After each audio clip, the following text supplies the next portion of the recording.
Hi, I'm Ted from Everything Attachments, and we're here to show you a Subsoiler. And we're going to show you what it was meant to be designed for, and then we're going to show you a few extra things that you can do with it, although we may not recommend it.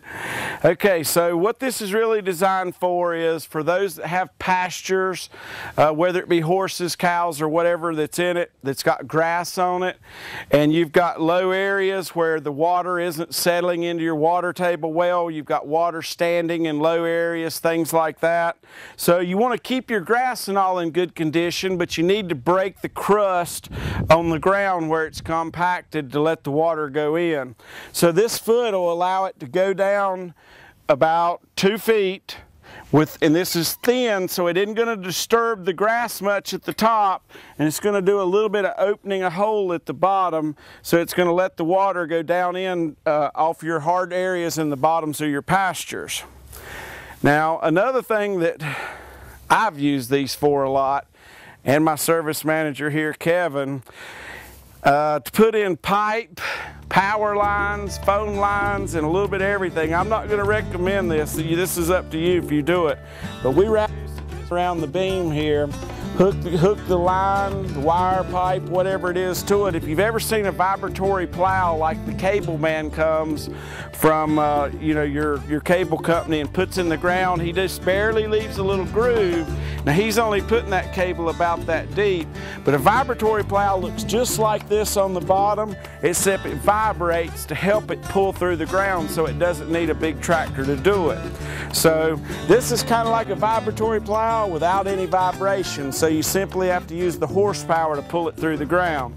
So if you do anything I just told you about cable, water line, or whatever, you do it at your own expense, but it sure does work good. We put thousands of feet of water line and stuff in. So you can make you a device, weld it to the back here if you want to hook it to. Simply wrap a chain around this beam here, depending on how deep you're wanting it to go. And it works great to bury different devices with. But we're going to show you like for what it's supposed to be used for, and that's breaking the crust in a pasture and letting the water go in without disturbing the ground. This implement can be pulled with a tractor of somewhere just maybe a little under 30 horsepower and on up well into the 50s or 60s. If you were to hit a really big rock or something under the ground, it's going to shear this bolt right here that's connected to your top link and let this plow fold back to keep from damaging anything. Okay, Peanut. So once it gets down under the ground, it's opening a spot up under the ground that's large to let the water go in, and that's hard, clumpy red clay. It's going to settle right back down in just a short amount of time.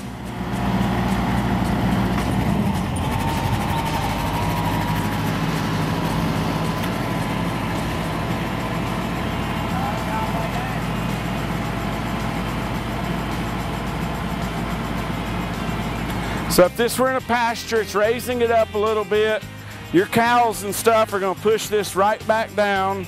First time it rains, you're not going to know it's been there, except the water that used to be standing is going to be going into your water table. If it's the side of a big hill where the water's running off, it's going to allow it to go in there instead of running off to the neighbor's pasture. Whether you're using this in a pasture or you put your pipe or something in the ground, you want it to really look good, it's just a matter of driving over it one time and you're going to barely tell that that ground's ever been disturbed.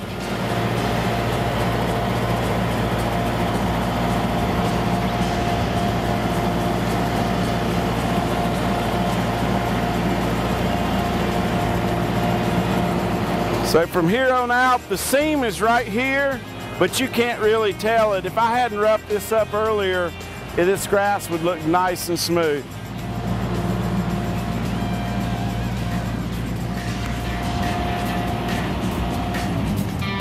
It just pushes right back in.